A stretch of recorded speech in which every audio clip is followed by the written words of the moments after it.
اور غدیر کے بارے میں ہمیشہ ہم نے توجہ دلائی کہ غدیر ایک ایسی جگہ کو کہا جاتا ہے کہ جہاں بارش کا پانی جمع ہو جائے، یعنی ایک گڑھا، ایک تالاب، ایک پونڈ، اور ایک چھوٹا موٹا نہیں ہے جسے کہا جائے بیابان میں جہاں پانی جمع ہو جاتا ہے، ایک بڑی جگہ۔ اور ہمیشہ میں کہتا ہوں کہ یہ غدیر بالکل ایسا جیسے کہ اسٹیڈیم،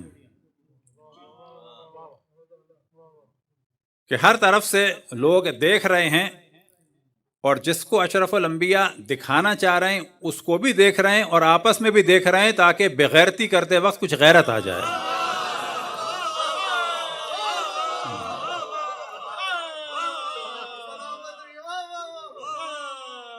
کہ کافر بہتر ہوتا ہے بغیرت سے، کہ جو بغیرت ہو اس کا کوئی دین نہیں ہوتا، یاد رکھیں۔ لیکن کافر کے دین کو بھی اللہ نے کیا کہا ہے؟ لکم دینکم ولی دین، بالآخر اس کا بھی دین ہے، لیکن بغیرت کا کوئی دین نہیں ہوتا۔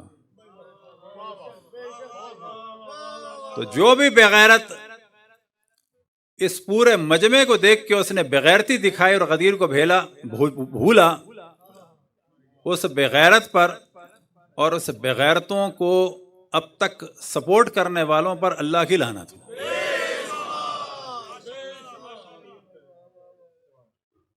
اب اشرف الانبیاء جب پہنچے اس غدیر کے مقام پر جو خم میں تھا، تو وہاں پر یہ آیت نازل ہوئی، یا ایھا الرسول بلغ ما انزل الیک من ربک وان لم تفعل فما بلغت رسالتہ واللہ یعصمک من الناس، کہ اے میرے حبیب وہ پیغام دے دو جو تمہاری جانب اللہ کی جانب سے آیا ہے، اور اگر یہ پیغام نہیں دیا تو ایسا ہے جیسے کہ نبوت کا کام ہی انجام نہیں دیا۔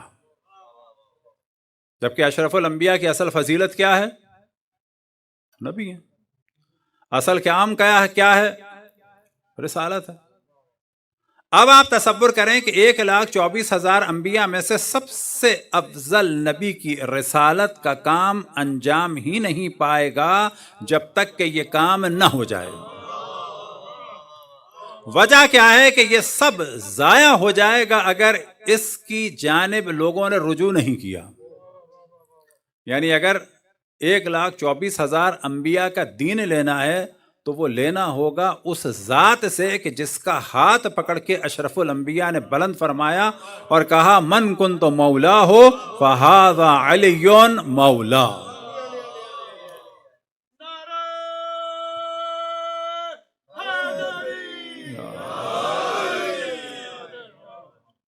اب ضمناً ایک شخص نے لفظ مولا کو تبلیغی جماعت میں عام کیا، یعنی طارق جمیل صاحب، اور ان کے لیے واقعا ہم دعا کرتے ہیں کہ خدا ان کے دل میں اور محبت اہل بیت کو داخل فرمائے، اور اس سے بہتر کوئی دعا نہیں ہو سکتی۔ کیا کیا انہوں نے؟ جرم کیا تھا؟ جو بعض دفعہ لوگ کہتے ہیں شیعوں کے مخالف ہیں کیونکہ وہ فلانے کو نہیں مانتے اور فلانے کو نہیں مانتے اور اس پہ لعنت بھیجتے ہیں۔ طارق جمیل نے ایسا کیا کیا؟ بیچارے نے صرف یہ بتایا کہ من کنت مولا فہذا علی مولا۔ جب اشرف الانبیاء نے فرما دیا تو ہمیں مولا علی کو مولا علی کہنا چاہیے، اور مولا بے معنی اولا بے تصرف، یعنی حاکم کے، نہ بے معنی دوست کے۔ یہ جرم ہے۔ یہ جرم تو پہلے بھی بعض علماء اہل سنت کر چکے ہیں، لیکن آپ دیکھیں کہ انہوں نے کام کیا، واقعا تعریف کرنی چاہیے کیونکہ ان کی جان کو بھی خطرہ ہے۔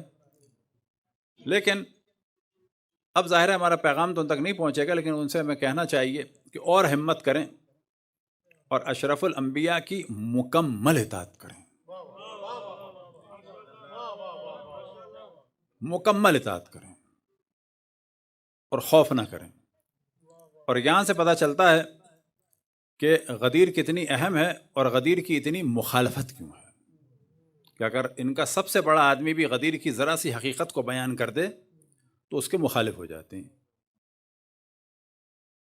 تو اشرف الانبیاء نے ان تمام قافلے والوں کا انتظار کیا۔ اب جو پہنچ چکے ہیں ان کے لیے بھی بہت مشکل ہے اس گرمی میں انتظار کریں، اور ان کے پالانوں کو اتارا گیا،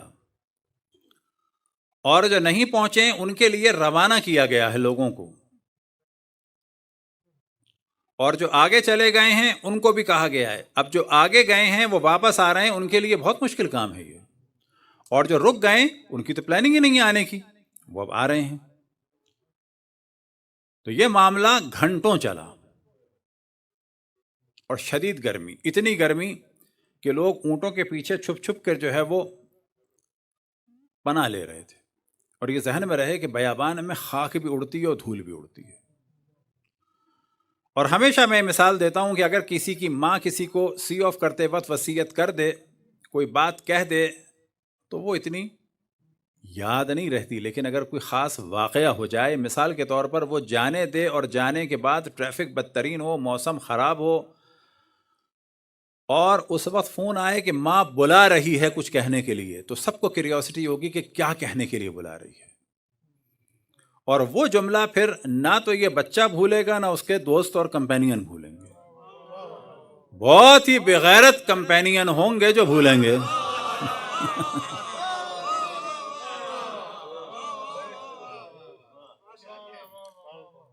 البتہ میں بعض دفعہ مذاق میں کہتا ہوں، کیونکہ مجھے بھی پنجابی سیکھنے کا شوق ہے اور اب سے نہیں ہے، بچپن سے، ان دشمنان اہل بیت کا جو حق ہے نا، وہ پنجابی کے علاوہ کہیں ادا نہیں ہو سکتا.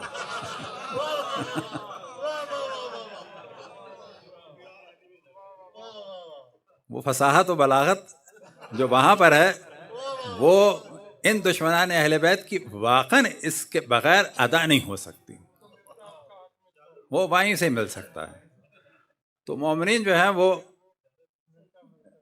تھوڑی بہت پنجابی اس حق کو ادا کرنے کے لیے ضرور سیکھیں.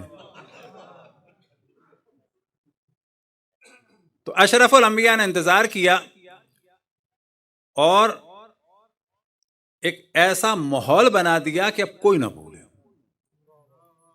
اگر یہ خطبہ اشرف الانبیاء خانہ کعبہ پر ہاتھ رکھ کے یا حجر اسود پر ہاتھ رکھ کے پڑھتے نا، تو لوگ پھر بھی بھلا دیتے. یہ بیابان کو نہیں بھلا سکتے. ہم لوگ شہر کی دکانوں کی، مارکیٹوں کی ملاقات کو بھول جاتے ہیں، لیکن ہماری آپ کی ملاقات اگر کسی بیابان میں ایکسیڈنٹ کے بعد یا گاڑی کے فیول ختم ہونے کے بعد ہوئی ہو تو کبھی نہیں بھولیں گے. یہ تو روٹین کی ملاقاتیں ہیں نا، اس مال میں ہو گئی، ادھر ہو گئی، امام بارگاہ میں آپ کی ہماری کتنی ملاقات ہوئی ہے، یاد ہے کسی کو؟ عدد یاد ہے نہ. لیکن اگر ہماری کسی سے بھی یا آپ کی کسی سے بھی ملاقات ہو کسی بیابان میں، ہمیشہ یاد رہے گی میری گاڑی کا ایکسیڈنٹ ہوا تھا، اتفاق سے ہی آ گئے تھے مثلا. اور اگر دوبارہ کبھی ہو اور یہ ہو کہ اتفاق سے، تو آپ کو ہمیشہ یاد رہے گا یہ 2 دفعہ مجھے ملے ہیں. ایک دفعہ میری گاڑی کا فیول ختم ہو گیا تھا، خراب ہو گئی تھی، ایک دفعہ ان کی. یہ وجہ کیا ہے؟ وجہ کیا ہے کہ ایکسٹرا آرڈنری جگہ پر یہ ملاقات ہوئی ہے. یہ مسجد یا امام بارگاہ یا اسکول یا کالج یا مال یا ادھر ادھر کی نہیں ہے ملاقات. یہ ملاقات بالکل ایکسٹرا آرڈنری ہے. تو غدیر ایک بالکل ایکسٹرا آرڈنری جگہ پر اور ایک ایسے حالات اور واقعات میں ہوا کہ جو بھلایا نہ جا سکے. پھر میں عرض کروں تیسری چوتھی دفعہ، بھلایا کسی نے بھی نہیں ہے. بھلانے جیسا ظاہر کیا ہے کہ جو بہت بڑی بےغیرتی ہے. اسے کہتے ہیں تجاہل، یعنی ظاہر کیا ہے جہل، تظاہر کر رہے ہیں، ظاہر کر رہے ہیں کہ نہیں ہم اچھا. اور یہ آپ جانتے ہیں کہ عام معاشرے میں بھی اگر ایک دوسرا کو ہم جانتے ہوں اور ہمیں اس وقت ضرورت ہو اس آدمی کی کہ یہ ہماری اس بات کی تصدیق کرے اور ہمیں معلوم ہے کہ اس کو یاد ہے اور یہ جھٹلا رہا ہو، تو واقعاً ہم سب جو پہلی دفعہ جملہ کہتے ہیں بہت بغیرت ہو. عام کلچر میں کہتے ہیں، یعنی تم انکار کر رہے ہو کہ میں اور تم کلاس میں اسکول میں ساتھ نہیں تھے. یعنی ایک آدمی سے میں کہوں یہ میرا کلاس فیلو ہے 4th کلاس سے مثلا اب تک، اور یہ انکار کرے کہ اچھا آپ اسکول میں تھے میرے. تو غدیر کو بھلایا کسی نے بھی نہیں ہے. اپنی بغیرتی کا ثبوت دیتے ہوئے بھلانے کا اظہار کیا ہے، تظاہر کیا ہے. اظہار ایسا کر رہے ہیں کہ اچھا ایسا ہوا تھا. تو اب یہاں پر انتظار کیا اشرف الانبیاء نے. اور ایک اہم چیز کہ جس کی جانب توجہ دلاؤں اور اس کو پڑھ بھی دوں کہ اشرف الانبیاء نے بعد میں غدیر کے موضوع کو اتنی شدت سے بیان کیا ہے کہ یہ واجب ہے ڈسکس کرنا کہ شاید ہی کوئی اور موضوع ہو. یعنی ادھر سنانے کے لیے اتنا انتظار کیا ہے اور جب سنا چکے ہیں تو پھر باقی لوگوں پر ایک ذمہ داری لگائیے حتیٰ تا قیامت، حتیٰ تا قیامت۔ لہذا آپ نے ارشاد فرمایا قد بلغت ما امرت بتبلیغہ، جس چیز کا مجھے حکم ہوا اس چیز کی میں نے تبلیغ کر دی۔ وہ کیا چیز ہے؟ یعنی وہاں پر اللہ سبحانہ و تعالیٰ کا ارشاد ہے یا ایھا الرسول بلغ ما انزل الیک من ربک، بلغ۔ اور یہاں اشرف الانبیاء کیا فرما رہے ہیں؟ قد بلغت، قد بلغت ما امرت بتبلیغہ، میں نے جس چیز کی تبلیغ کا مجھے حکم ہوا تھا وہ تبلیغ میں نے انجام دے دی ہے۔ حجتاً علی کل حاضر و غائب، اور یہ ایک حجت ہے حاضر پر بھی اور غائب پر بھی۔ وعلی کل احد ممن شہد او لم یشہد، اور یہ حجت ہے اس پر کہ جو موجود ہیں، اور یہ حجت ہے اس پر بھی کہ جو موجود نہیں ہیں۔ ولدا ام لم یولد، چاہے وہ پیدا ہوا ہو چاہے پیدا نہ ہوا ہو۔ یہ جملہ سوائے یہاں کی کسی چیز کے لیے نہیں۔ اب کیا ہے سب کے لیے حکم کہ جو ہو یا نہ ہو، جو پیدا ہوا ہو یا نہ ہو، ان سب پر یہ واجب ہے، حجت ہے اللہ سبحانہ و تعالیٰ کی جانب سے۔ کیا ہے؟ فَلْيُبَلِّغِ الْحَاضِرَ الْغَائِبَ، پر جو حاضر ہیں ان پر واجب ہے کہ یہ غائب کو بتائیں۔ وَالْوَالِدُ الْوَلَدَ، اور باپوں پر واجب ہے کہ اپنے بچوں کو بتائیں اِلَى یوم القیامہ۔ تو غدیر کے بارے میں گفتگو، ڈسکشن، مولا امیر المؤمنین کا ذکر۔ اب ایک چیز کہ جس کی جانب توجہ دلاتے ہیں، اور خواتین سے بھی گزارش ہے کیونکہ یہ کمانڈ اور یہ انہی کے ہاتھ میں ہے۔ آپ دیکھیں کہ رجب میں کتنا جو ہے وہ ڈیٹس کا پرابلم ہوتا ہے، جبکہ سب سے اچھی ڈیٹ رجب میں کون سی ہے؟ 13 ہے، اور ایک بہت اچھی ہے وہ کیا؟ 27 اشرف الانبیاء کی بعثت، اعلان نبوت ہے، اس کو ہم معراج کہہ کے کنفیوز ہو جاتے ہیں، اصل میں وہ بعثت ہے۔ اور اگر نیاز کے لیے کسی کو تاریخ معین کرنی ہے، اگر کسی نے یہی سوچ لیا ہے کہ 50 جگہ نیاز ہوگی تو ہمارے یہاں بھی چکھنے آئیں گے، کم میں جان چھوٹ جائے گی، وہ تو الگ ہے۔ لیکن اگر دل کھول کے کھلانے کا سوچا ہے تو کوئی اس ڈیٹ میں رکھے، یہ سب سے اہم دن ہے غدیر۔ 2 ڈیٹس جو ہیں ان کے روزوں کا ثواب بھی برابر ہے، ایک 27 رجب کہ جس دن اعلان رسالت رسول اللہ صلی اللہ علیہ وسلم ہوا، اور ایک اعلان ولایت مولا امیر المؤمنین۔ حتیٰ اہل سنت میں بھی نقل ہوا کہ 60 مہینوں کے روزوں کا ثواب ہے، اہل سنت میں نقل ہوا ہے۔ اور یہاں تک نقل ہوا ہے کہ یہی وہ دن ہے جس دن رسول اللہ صلی اللہ علیہ وسلم نے ارشاد فرمایا مولا امیر المؤمنین کے لیے من کنت مولاه فهذا علی مولا۔ بس نیاز کے لیے مومنین کوشش کریں کہ ایک تو 27 کا، ہم نہیں کہہ رہے 22 کو نہ کریں، نہ اس کا نہیں کہہ رہے، جب ڈیٹ کم ہے تو کچھ لوگ 27 کو کریں، اور کچھ لوگ جو ہے بہت زیادہ کوشش کریں کہ جو اہم ترین دن ہے وہ کیا ہے؟ وہ غدیر ہے۔ صلوات پڑھیں بر محمد و آل محمد۔ اب کس لیے؟ تاکہ جب غدیر میں ہوگی نظر نیاز کثرت سے، اس میں مسلم غیر مسلم سب کو بلایا جائے، تو یہ اشرف الانبیاء کا یہ پیغام بیان ہوگا، فَلْيُبَلِّغِ الْحَاضِرَ الْغَائِبَ وَالْوَالِدُ وَلَدَ۔ تو یہ سب پر واجب ہے، اور کسی نہ کسی طریقے سے غدیر کو ڈسکس کرنا انتہائی ضروری ہے۔ صلوات پڑھیں بر محمد و آل محمد۔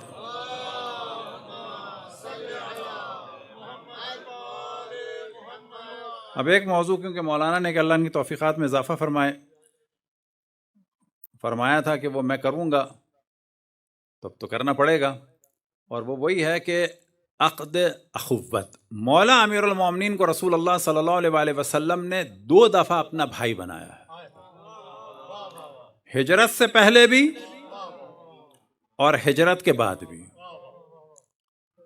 اور بنانے کی وجہ یہ ہے کہ جب بھی کسی کو بھائی بنایا ہے اس کی طینت کو اور اس کی اخلاقی حیثیت کو مد نظر رکھ کے بنایا ہے.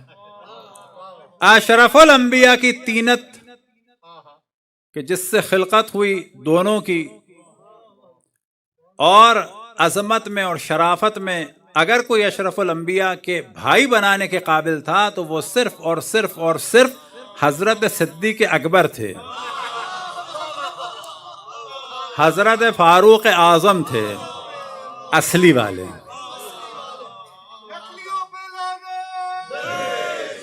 اصلی والے، بناسپتی نہیں، بناسپتی نہیں، ہائیڈروجن مکس نہیں، اصلی. تو 2 دفعہ بھائی بنایا. اور باقی جن کو بھی جس کا بھائی بنایا تو دیکھیں آپ کو تاریخ میں وہ ساتھ ہی ملیں گے، پھڈوں میں بھی ساتھ ہیں، بھاگنے میں بھی ساتھ ہیں اور ساتھ دینے میں بھی ساتھ ہیں، اور تبلیغ میں بھی ساتھ ہیں. تو جو جس کو بھائی بنایا ہے وہ کم و بیش ساتھ ساتھ ہیں، ایک ہی قسم کے، ایک ہی جیسی حرکات ہیں. اگر با ایمان ہیں تو دونوں کے دونوں با ایمان ہیں، بے ایمان ہیں تو دونوں کے دونوں بے ایمان ہیں، اور اگر بت بن گئے تو دونوں کے دونوں بت بن گئے. اور خواہشات تو ان کی ایسی ہیں، اس پہ ہم لیکچر قریب کرنے والے ہیں، کیونکہ پہلے ہم ڈسکشن کیا تو نیچے بہت لوگوں نے کہا اس کے حوالے دکھا، مولوی جھوٹ بولتا ہے، تو ہم نے کہا حوالے بھی دکھا دیں گے. خواہشات بھی ایک جیسی ہیں. ایک کی خواہش ہے میں مینگنی بن جاؤں،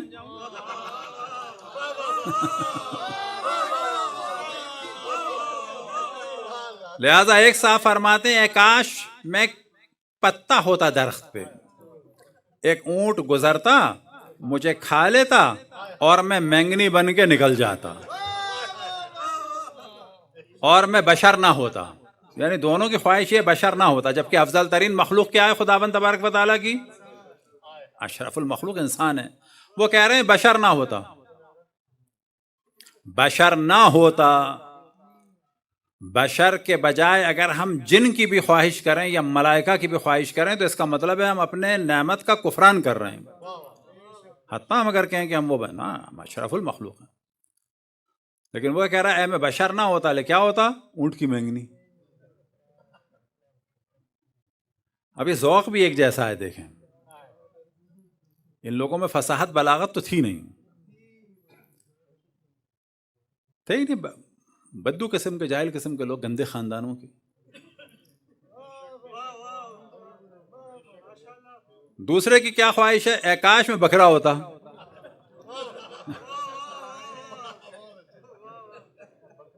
اچھا جب بدر سے بھاگے، سوری اپنا احد سے بھاگے تو وہاں پہ بھی کہتے ہیں کہ میں بکرے کی طرح اچھل رہا تھا، خود کہتے ہیں. تو وہ کہتے ہیں کاش میں بکرا ہوتا، پھر میرا مالک جو ہے مجھے خوب کھلاتا خوب پلاتا. خیر اللہ کا شکر ہے اس نے یہ نہیں کہا کہ کسی دیہات کا بکرا ہوتا اور گوشت بھی حرام ہو جاتا. سمجھ گئے ہوں گے کیا مراد ہے اس میں. خیر بکرا ہوتا اور میرا مالک جو ہے مجھے خوب کھلاتا پلاتا، اور جب کوئی مہمان آتا تو مجھے ذبح کر دیتا. کچھ کا کباب بناتا اور کچھ کا سالن بناتا، اور مہمان مجھے کھا جاتا اور پھر وہاں پر ادھر اس کی خواہش ہے مینگنی بننے کی، ادھر اس کی خواہش ہے عذرا. عذرا کہتے ہیں کس کو؟ انسانی فضلے کو. دونوں کی طینت ایک جیسی ہے، لیکن دونوں نے اپنے اپنے مطابق اپنا مقام خود چنا ہے. کہ پھر یہ مالک یہ جو مہمان ہے مجھے خارج کر دیتا، کس کی صورت میں؟ عذرتاً، یعنی انسانی نجاست، سالڈ جو ہوتی ہے. اور پھر دونوں کا آخر میں ایک کلام ہے اور ہم انسان نہ ہوتے. ہم انسان کاش نہ ہوتے. تو یہ جو ہے نا واقعاً ایک جیسے ہیں. جس طرح سے جناب سیدہ کے لیے امکان ہی نہیں تھا کہ مولا امیر المؤمنین کے علاوہ کسی سے عقد ہو، اس طرح سے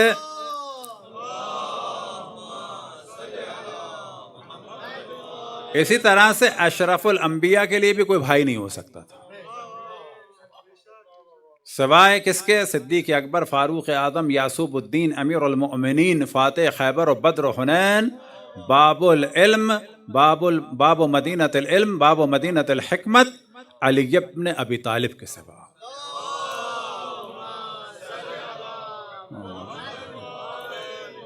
اب عید غدیر کے اعمال بیان کرنے کا تو وقت ہے بھی نہیں، لیکن اگلے سال یہ ذہن میں رکھیں کہ بہت ہی زیادہ اس میں سخاوت ہو، کپڑے اچھے پہنیں، خوشبو لگائیں، مہمان نوازی کریں، مسکرا کے دیکھیں، ایک دوسرے کا احترام کریں، ایک دوسرے کا خیال کریں.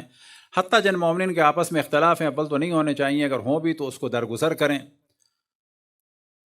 وہ محفل جو ہے وہ اور زیادہ خوشی کی محفل ہو جائے. مثال کے طور پر دو مومنین اگر ناراض ہوں اور دونوں کونے میں بیٹھے ہوں، لیکن اگر دونوں کے دونوں اس دن مل لیں تو کیا ہوگا؟ کہا جائے گا کہ بہت اچھا ماحول ہو گیا.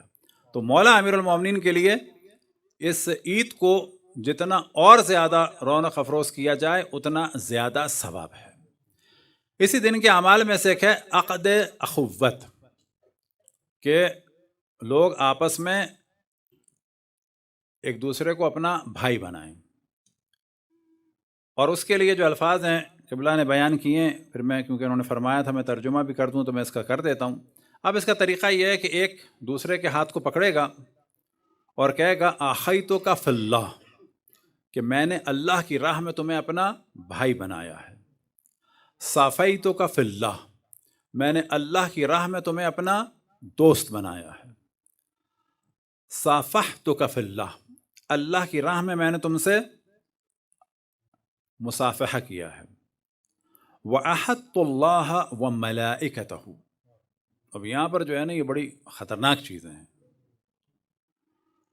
میں عہد کرتا ہوں اللہ سے، اور کس سے؟ ملائکہ سے. وَكُتُبَهُ، اور اللہ کی کتب سے عہد کرتا ہوں. وَرُسُلَهُ، اور اللہ کے تمام رسولوں سے عہد کرتا ہوں. وَأَنبِيَاءَهُ، اور تمام انبیاء سے عہد کرتا ہوں. وَالْأَئِمَّةِ الْمَعْصُومِينَ، اور تمام ائمہ معصومین سے عہد کرتا ہوں. یہ عہد بڑا سخت ہے. علیہم السلام. کس چیز پر عہد کرتا ہوں؟ علی انی، کہ اگر میں ان کنتو من اہل الجنہ، اگر میں اہل جنت میں سے ہوا اور اہل شفاعت میں سے ہوا، یعنی مجھے اللہ نے وہ مقام دیا، کہا کہ جی 100 کو لے جاؤ، 1000 کو لے جاؤ، سب کا الگ الگ مقام ہوگا. 1 لاکھ کو لے جاؤ. ممکن ہے انہی میں سے بعض مومنین ہوں، اپنے بارے میں تو میں نہیں کہہ سکتا، ممکن ہے آپ میں سے بعض ہوں جو 1 کروڑ مومنین کو لے جائیں. تو اور کیا ہے؟ اگر میں اہل شفاعت میں سے ہوا. وَأُذِنَ لِي بِأَنْ أَدْخُلَ الْجَنَّةَ، اور مجھے اجازت ملی کہ میں جنت میں داخل کروں، داخل ہوں. لا ادخلها، میں جنت میں داخل نہیں ہوں گا. یہ عہد اس بات پہ ہے. اس دن قیامت کے بعد جو سارے لوگوں کا ہم و غم کیا ہوگا؟ جنت میں چلے جائیں. لیکن جنت میں نہیں داخل ہوں گا، اس پر عہد ہو رہا ہے. میں جنت میں داخل ہی نہیں ہوں گا.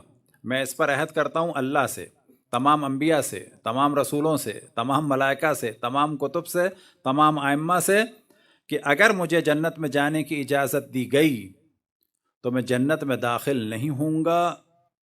لا ادخلها الا وانت معی، مگر یہ کہ تم میرے ساتھ ہوگے.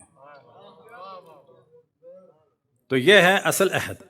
اب اس کے بعد سامنے والے کو کیا کہنا ہے؟ قبل تو، قبل، قبول ہے مجھے. پھر وہ بھی یہی جملے کہے گا، پھر میں کہوں گا قبل تو. اور اس کے بعد دونوں ایک ایک کر کے کہیں گے اسقطت عنک جمیع الحقوق، میں نے تم سے تمام جتنے بھی حقوق تھے، فرائض تھے، سب کو ساقط کر دیا ہے. جو بھائیوں کے حقوق ہیں. اسقطت عنک جمیع حقوق الاخوت، میں نے بھائیوں کے جتنے بھی حقوق ہیں وہ سب تمہیں معاف کر دیے ہیں. ما خلا الشفاعت والدعاء والزیارہ، مگر یہ کہ تم مجھے اگر شفاعت کے قابل ہوئے اس دن تو میری شفاعت کرنا یہ واجب ہے تم پر. عہد کر رہے ہو، مجھ سے نہیں کر رہے ہو عہد. کس سے عہد کر رہے ہو؟ اللہ سے، ملائکہ سے، کتب سے، رسل سے، انبیاء سے اور ائمہ سے. تو میری شفاعت کرنا. اور کیا کرنا پھر دنیا میں؟ دعا، اور مجھے دعا میں یاد رکھنا. اور کیا کرنا؟ وہ زیارت، اور ملتے رہنا اور ملاقات کرتے رہنا. تو یہ ہے عقد اخوت. تو اچھا ہے کہ ہم پڑھ دیتے ہیں کہ کوئی نہ کوئی تو ہمارے کام آئے گا آخرت میں. تو مولانا پڑھ چکے ہیں تو اردو میں ہی کر لیتے ہیں کہ آپ ہم ایک دوسرے سے کریں. لیکن واقعاً بعد میں پھر جو ہے یہ جو اس عہد کے بعد انسان پھنس جاتا ہے. پھنسنے سے کیا مراد ہے؟ یہ عہد کر رہا ہے، آخر میں کیا ہے کہ شفاعت اور دعا اور زیارت. تو اس کے معنی کیا ہوئے کہ ایک دوسرے کی انسان زیارت کرے، محبت کرے، اختلافات کو ختم کرے. اور آخرت کے لیے کیا ہے؟ شفاعت، یعنی کہ میں داخل ہی نہیں ہوں گا جب تک کہ تمہیں داخل نہ کر دوں. تو سمجھیں گے ہم سب ایک دوسرے سے انہی الفاظ کے اوپر عقد کرتے ہیں، ایک دوسرے کو اپنا بھائی ویسے ہی بنایا ہے، اور مزید بناتے ہیں کہ ہم میں سے جو بھی اہل شفاعت ہو وہ اس وقت تک داخل نہ ہو جب تک کہ ایک دوسرے کو ہم داخل نہ کر دیں. دعاؤں کی قبولیت کے لیے بر محمد وآل محمد صلوات.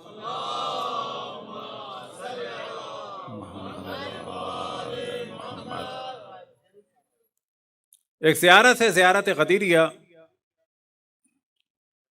اور ہمارے ذہن میں ہے کہ انشاءاللہ اس پر مجالس کا سلسلہ کریں گے. اور یہ زیارت بھی نقل ہوئی ہے امام علی نقی علیہ الصلاۃ والسلام سے.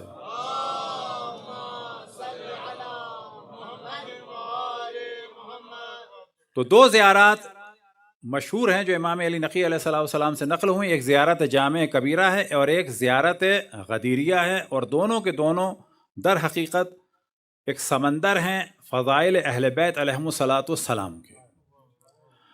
اب آخر میں ہم توجہ دلائیں کہ جو پروپیگنڈا اس وقت ہو رہا ہے، پورا سوشل میڈیا بھرا پڑا ہے کہ 18 ذی الحجہ کو ان کے تیسرے خلیفہ کا قتل ہوا. تو پہلی بات یہ ہے کہ بڑی تیزی سے ذکر کریں کہ یہ قتل کسی رومن امپائر نے یا بیزنٹائن امپائر نے نہیں کیا تھا. یہ قتل کا فتویٰ دیا تھا جناب عائشہ نے. بہت صاف بات. اور ان الفاظ میں دیا تھا اقتلوا ناصل فقط کفر، اس ناصل کو قتل کر دو یہ کافر ہو گیا ہے. اب کیونکہ ذکر آ گیا ناصل یہودی کا، تو آج جتنے زائنسٹ کے ذریعے سے مسلمانوں کو اذیت ہو رہی ہے، خداوند تبارک و تعالیٰ ان زائنسٹ کے شر سے تمام دنیا کو محفوظ رکھے. اور جتنے ہمارے مومنین شہید ہوئے ایران میں ان کے درجات کو بلند سے بلند فرمائے، اور تمام مومنین کو اور تمام مومنین کے علاقوں کو، شہروں کو، آبادیوں کو اور مال کو، جان کو، سب کی حفاظت فرمائے اس غدیر کے صدقے میں. اور ہمارے تمام دشمنوں کو چاہے وہ جس طبقے سے بھی ہوں اگر ہدایت کے قابل ہیں تو یا اللہ ان کی ہدایت فرما، ورنہ انہیں نیست و نابود فرما. تو بڑی تیزی سے ڈسکس کریں کہ تیسرے خلیفہ کا قتل جو ہے، تیسرے اہل سنت کے سیاسی خلیفہ کا قتل کوئی باہر والوں نے نہیں کیا تھا، اصحاب نے کیا تھا. اور ابھارا تھا ان کے قتل کے لیے جناب عائشہ نے، اور فتویٰ دیا تھا یہ کہہ کہ اقتلوا ناصل فقط کفر، کہ یہ ناصل ایک یہودی تھا لمبی داڑھی والا جس سے شکل ملتی تھی موصوف کی، شکل ملتی تھی موصوف کی. تو یہاں پر واضح کہنا چاہیے کہ بابا جو نام ماں باپ نے دیا ہے وہ زیادہ بہتر ہے یا جو ام المومنین دیں گی وہ بہتر ہے؟ تو اب اگر کہا جائے کہ پہلے کا یہ نام ہے، دوسرے کا یہ نام ہے، تیسرے کا ناصل نام ہے، تو اس میں ناراض ہونے کی کیا بات ہے؟ یہ نام بابا آپ کی ماں نے دیا ہے. یعنی ایک آدمی کی ماں نام دے وہ زیادہ بہتر ہے کہ تمام مومنین کی ماں نام دے وہ زیادہ بہتر ہے؟ تو وہ کہتی تھی ناصل. تو ناصل کو کی تکفیر کی محترمہ نے مروا دیا، اور مروانے کے بعد جب پتہ چلا کہ مولا امیر المؤمنین کی خلافت کا اعلان ہو گیا ہے تو ان خاتون نے اسی وقت پینترا بدلا اور کہا کہ انہوں نے تو توبہ کر لی تھی اور اب میں علی سے انتقام لوں گی. یہ جنگ جمل کی یہاں سے بنیاد تھی. تو ان موصوف کے قتل کی جو تاریخیں ہیں وہ 8 ہیں، اور جو سب سے زیادہ کنفرم ہے وہ 12 ذی الحجہ ہے. 8 کی تاریخ ہے، 10 کی تاریخ ہے، 12 ہے، 14 ہے، اور پھر 12 ہے، 13 ہے، 12 ہے، 14 ہے، اور پھر 15 ہے، 18 ہے، اور اسی طرح سے 28 ہے. لیکن جو سب سے کنفرم ہے وہ کیا ہے؟ وہ ہے 12. لیکن فتنہ کرنے کے لیے کیا شور کیا جا رہا ہے کہ عید غدیر کا جشن ہے حضرت عائشہ کے فتوے پہ عمل کا دن. انہیں کے فتوے پہ عمل ہوا نا تو مارا گئے، تو یہ بھی تو نام ہونا چاہیے نا. یہ کیوں کہا جائے کہ ان کے قتل کا دن؟ آپ کہیں جی آپ کی والدہ کے فتوے کے امپلیمنٹیشن کا دن. تو وہ تھا اصل میں 12 ذی الحجہ. لیکن سوال یہ پیدا ہوتا ہے کہ اگر 18 مان بھی لیا جائے تو اس میں تو شک نہیں ہے کہ دین کی تکمیل ہوئی ہے ولایت مولا امیر المومنین کے ذریعے سے 18 ذی الحجہ کو، اس میں تو شک ہی کچھ نہیں ہے. تمام کتب تاریخ میں ہے کہ اعلان اکمال دین کب ہوا؟ الیوم اکملت لکم دینکم واتممت علیکم نعمتی. دین کب کامل ہوا، نعمت کب مکمل ہوئی؟ 18 ذی الحجہ کو. کس کے ذریعے سے مکمل ہوئی؟ ولایت مولا امیر المومنین کے ذریعے سے. اللہ سبحانہ و تعالیٰ کا ارشاد ہے ان تعدوا نعمت اللہ لا تحصوها. اگر اللہ کی نعمتوں کو گننا چاہو تو گن نہیں سکتے، لیکن یہ نعمتیں مکمل ہوئی کس کے ذریعے سے؟ علی ابن ابی طالب کے ذریعے سے. بس سب سے بڑی جو نعمت ہے ہمارے پاس وہ کسی کے پاس نہیں ہے، وہ ہے ولایت مولا امیر المومنین اور ان کے فرزندوں کی ولایت. تو سوال یہ پیدا ہوتا ہے اگر غدیر 18 کو ہوا، دین 18 کو مکمل ہوا، تو پہلے کیا واقعہ ہوا ہے؟ یہ ہوا ہے نا. تو یہ تو مرے بھی 18 کو نہیں 12 کو ہوئے ہیں. تو اگر 18 کو بھی ہوئے ہوتے تو جی اشرف الانبیاء نے جس دن دین کو مکمل کیا اس کو ان کے چکر میں کیوں بھلایا جائے؟ اچھا جب عاشور کا وقت آتا ہے تو آپ کی منطق بدل جاتی ہے. کہتے ہیں جی عاشور کے دن یہ بھی ہوا تھا، یہ بھی ہوا تھا، یہ بھی ہوا تھا. تو تم نے ان فضیلتوں کو کیوں نہیں بھلایا امام حسین کی شہادت کے دن؟ تو کہتے ہیں جی وہ واقعہ پہلے ہوا ہے تو غدیر بھی پہلے ہوا ہے.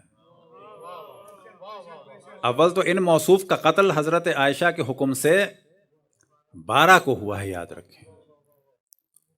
اور 8 قول ہیں، اور 8 میں سے سب سے اہم قول یہی ہے کہ 12 کو ہوا ہے. اور جو 18 کا قول ہے وہ تو سب سے ضعیف ہے. لیکن مولا امیر المؤمنین کے ذکر کو خراب کرنا ہے، بالکل ویسے ہی جیسے محرم میں کس کا شور ہوتا ہے؟ ان کے دوسرے سیاسی خلیفہ کا، جبکہ وہ پہلے کو نہیں ہوئے، پہلی محرم سے کئی دن پہلے ہو چکا تھا. تو اصل پرابلم ہے رسول آل رسول. اور یہاں پر ہم گفتگو کو ختم کریں صرف ایک چیز کی جانب توجہ دلا کر کہ اسلام واقعی جو بعد اشرف الانبیاء ہے، دین مکمل ہوا غدیر کے مقام پر 18 ذی الحجہ کو، اور ہمارا سلسلہ چل رہا ہے اشرف الانبیاء کے قول سے من کنت مولا ہو فہذا علی مولا. تو ہم تو چل رہے ہیں اشرف الانبیاء کے اس قول کے مطابق علی کے دامن کو تھام کے. ہمارے مقابلے میں آنے والوں کی بنیاد پڑی ہے جمعرات کے دن اشرف الانبیاء کے دنیا سے جانے سے 4 دن پہلے، یعنی 5ویں دن. کب؟ بس یاد رکھیں کہ ہماری بنیاد پڑی ہے من کنت مولا ہو فہذا علی مولا، اور ان کی بنیاد پڑی ہے ان الرجل لیہجر، کہ اشرف الانبیاء کو بکواس کی نسبت دی ایک نسبت دینے والے نے. بس اگر کوئی سوال کرے کہ ہم میں اور ان میں کیا فرق ہے تو یہی فرق ہے کہ ہمارا دار و مدار ہے من کنت مولا ہو فہذا علی مولا پہ، اور ان کا دار و مدار ہے اشرف الانبیاء حضرت محمد مصطفیٰ صلی اللہ علیہ وآلہ وسلم، کہ جن کے لیے اللہ سبحانہ و تعالیٰ نے فرمایا وما ینطق عن الہویٰ، ان کے لیے ایک ملعون نے لفظ استعمال کیا ان الرجل لیہجر، کہ یہ شخص بکواس کر رہا ہے. بس دوسرے لوگوں کا دار و مدار ہے اس شخص پہ، اور ہمارا دار و مدار ہے صدیق اکبر فاروق اعظم یعصوب الدین امیر المؤمنین فاتح خیبر و بدر و حنین علی ابن ابی طالب پر صلوات پڑھیں بر محمد و آل محمد.